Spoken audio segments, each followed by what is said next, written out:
ये है AGT live 24/7। आप सब देख रहे हैं एजीटी लाइव 24/7। ये হচ্ছে AGT live 24/7। This is AGT Live 24/7.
দয়া করে বিনয়ের সঙ্গে জিজ্ঞেস করতে চাই, 2018 সালের আগে আপনার এলাকার যে সবচেয়ে বড় স্কুলটা অনেক স্কুল, এই স্কুলের দিকে একবার তাকিয়ে দেখুন তো স্কুলটার কি সমস্যা, কি অবস্থা ছিল।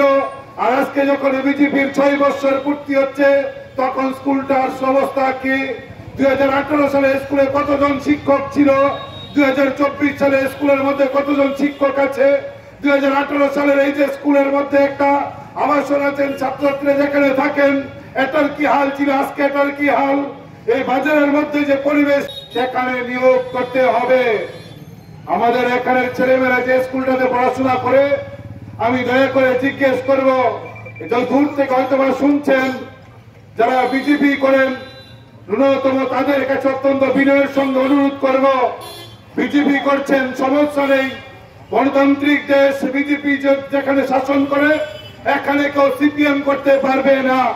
কিন্তু বিজেপি শুধুমাত্র এটাই মনে করেন, কিন্তু আমরা যারা বামপন্থীরা মনে করে একটা গণতান্ত্রিক দেশের মধ্যে অনেক দল থাকবেন। এখানে যারা বিজেপি আজকে করছেন, গতকালকে হয়তো ছিলেন না বিজেপিতে কয়েক বছর আগে, আর আগামী কয়েক বছর পরও তারা বিজেপিতে থাকবেন না, এটাও আমরা জানি।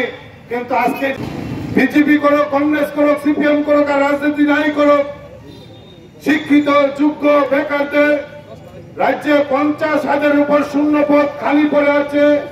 এই শূন্য পদ দ্রুত পূরণ করতে হবে। এই শূন্য পদ পূরণ করার পর যদি দেখা যায় এই শূন্য পদে বেশি বেশি বিজেপির ঘরের মানুষ চাকরি পাচ্ছে, আমরা তাকেও স্বাগত জানাতে চাই। আমাদের বক্তব্য হচ্ছে, এই শূন্য পদ পূরণে কারা চাকরি পাবেন, কোন দলের পাবেন, এটা আমাদের বিষয় না। আমাদের বিষয় হচ্ছে টাকার বিনিময়ে না, দুর্নীতিতে না, অযোগ্যকে যোগ্য বানিয়ে না।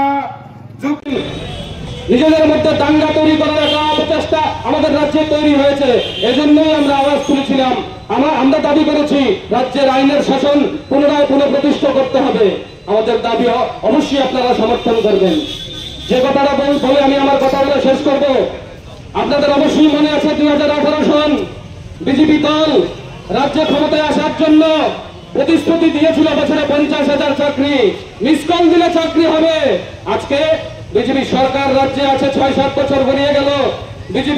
বিজেপির যুব মোর্চার বন্ধুদের কাছে যদি প্রশ্ন করি, যারা 2018 সালে ওই বিজেপির ঝান্ডাটা হাতে নিয়ে অক্লান্ত পরিশ্রম করে বিজেপি সরকার থেকে প্রতিষ্ঠিত করেছো রাজ্যে, কি হয়েছে তোমাদের ভাই? চাকরিটা পেয়েছ? আমাদের লড়াইটা এই জায়গায়। আজকে ডিওয়াইএফআই গোটা রাজ্যে কর্মসংস্থানের দাবিতে আইনের শাসন প্রতিষ্ঠা করা এবং নেশার যে রমরমা গোটা রাজ্যে যুব সমাজকে ধ্বংস করার একটা ষড়যন্ত্র, এই নেশার বিরুদ্ধে আন্দোলন করার জন্য অঙ্গীকার করতে হয়েছে। আমরা আশা রাখবো এই আড়ালিয়া সহ গোটা রাজ্যের যুব অংশের মানুষ, গোটা রাজ্যের মানুষ আমাদের